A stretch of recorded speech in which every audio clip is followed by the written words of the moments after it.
India versus Pakistan high voltage ಪಂದ್ಯಕ್ಕೆ ಕ್ಷಣಗಣನೆ.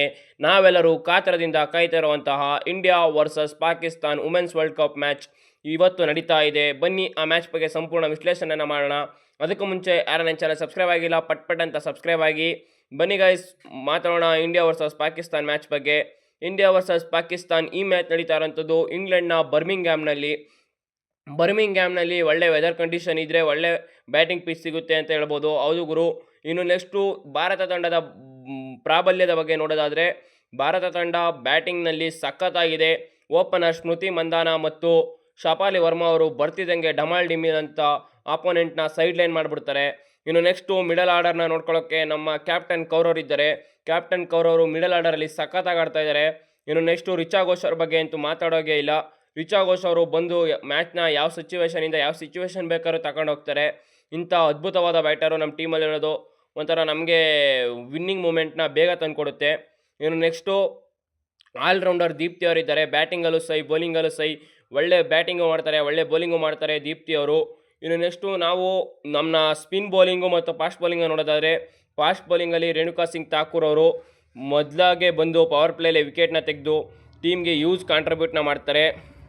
ಇನ್ನು ನೆಕ್ಸ್ಟು ಸ್ಪಿನ್ ಬೌಲಿಂಗ್ ಕಡೆ ನೋಡೋದಾದರೆ ದೀಪ್ತಿ ಶರ್ಮಾ ಅವರು ಯಾವಾಗಲೂ ಇದ್ದೇ ಇರ್ತಾರೆ. ಅವ್ರ ಜೊತೆಗೆ ನಮ್ಮ ಟಗರ್ಪುಟ್ಟಿ ಶ್ರೇಯಾಂಕ್ ಅವರು ಇದ್ದಾರೆ ಮತ್ತು ಅದೇ ರೀತಿ ಅವ್ರ ಜೊತೆಗೆ ರಾಧಾ ಯಾದವ್ ಅವರು ಕೂಡ ಬೌಲಿಂಗ್ನಲ್ಲಿ ಸೈಕಾಗಿ ಮಾಡ್ತಾರೆ. ಇನ್ನು ನೆಕ್ಸ್ಟು ನಾವು ನೋಡೋದಾದರೆ ಪಾಕಿಸ್ತಾನ್ ಟೀಮಲ್ಲಿ ಕ್ಯಾಪ್ಟನ್ ಫಾತಿಮಾ ಅವ್ರ ಜೊತೆಗೆ ಅದರ್ಸ್ ಬ್ಯಾಟರ್ಸ್ ಕೂಡ ಚೆನ್ನಾಗಿ ಆಡ್ತಾರೆ ಮತ್ತು Pakistan team Young and sensation team ಜೊತೆಗೆ ಅನುಭವ ಕೂಡ ಇದೆ ಈ ಟೀಮಲ್ಲಿ.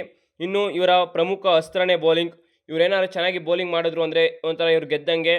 ಮೊದಲೇ 10 ಓವರ್ಗಳಲ್ಲೇ ಪಂದ್ಯ ನಿಶ್ಚಯ ಯಾರು ಗೆಲ್ತಾರೆ ಅಂತ ಆಗೋಗುತ್ತೆ. ಹೌದು, ಮೊದಲ 10 ಓವರಲ್ಲಿ ಯಾರು ಚೆನ್ನಾಗಿ ಆಡ್ತಾರೆ ಅವ್ರು ಗೆಲ್ತಾರೆ. ಇಂಡಿಯಾ ಏನಾರು ಮೊದಲ 10 ಓವರಲ್ಲಿ 2 ವಿಕೆಟ್ಗೂ ಕಡಿಮೆ ಕಳ್ಕೊಂಡಿದೆ ಅಂದರೆ ಈ ಮ್ಯಾಚಲ್ಲಿ ಇದ್ದಾರೆ ಅಂತ. ಒಂಥರ ಪಾಕಿಸ್ತಾನ್ ಬೌಲಿಂಗ್ ಏನಾರು ಇಂಡಿಯಾ ಮೇಲೆ ಡಾಮಿನೇಟ್ ಮಾಡಿ 5 ವಿಕೆಟ್ ತೆಗೆದುಬಿಟ್ಟಿದೆ ಫಸ್ಟ್ 10 ಓವರಲ್ಲಿ ಅಂದರೆ ಪಾಕಿಸ್ತಾನ್ ಗೆದ್ದಂಗೆ ಈ ಮ್ಯಾಚ್ನ. ಇನ್ನು ಈ ಮ್ಯಾಚಲ್ಲಿ ಭಾರತದ ಬ್ಯಾಟಿಂಗ್ ವರ್ಸಸ್ ಪಾಕಿಸ್ತಾನದ ಬೌಲಿಂಗ್ ಅಂತಲೇ ಹೇಳ್ಬೋದು. ಇನ್ನು ಈ ಮ್ಯಾಚ್ನ ನನ್ನ ಪ್ರಕಾರ ಬ್ಯಾಟಿಂಗಲ್ಲಿ ಶಫಾಲಿ ಮತ್ತು ರಿಚಾ ಘೋಷ್ ಅವರು ಚೆನ್ನಾಗಿ ಆಡ್ತಾರೆ ಮತ್ತು ಅದೇ ರೀತಿ ಬೌಲಿಂಗಲ್ಲಿ ನಮ್ಮ ಟಗರ್ಪುಟ್ಟಿ ಶ್ರೇಯಾಂಕ್ ಅವರು ಒಂದು ಚಮಕ್ನ ಕೊಡ್ತಾರೆ, ಒಂದು ಮ್ಯಾಜಿಕ್ನ ಮಾಡ್ತಾರೆ ಅಂತ ಹೇಳ್ತೀನಿ. ಇನ್ನು ಈ ಮ್ಯಾಚ್ನ ಭಾರತ ಗೆಲ್ಲುತ್ತೆ ಅಂತ ಹೇಳ್ತೀನಿ. ನಿಮ್ಮ ಅನಿಸಿಕೆಯನ್ನು ಕಮೆಂಟ್ ಮಾಡಿ. ಹಾಗೆ ವಿಡಿಯೋನ ನಿಮ್ಮೆಲ್ಲ ಫ್ರೆಂಡ್ಸ್ಗೂ ಕೂಡ ಶೇರ್ ಮಾಡಿ, ಸಬ್ಸ್ಕ್ರೈಬ್ ಮಾಡಿ ಗೈಸ್. Thank you guys.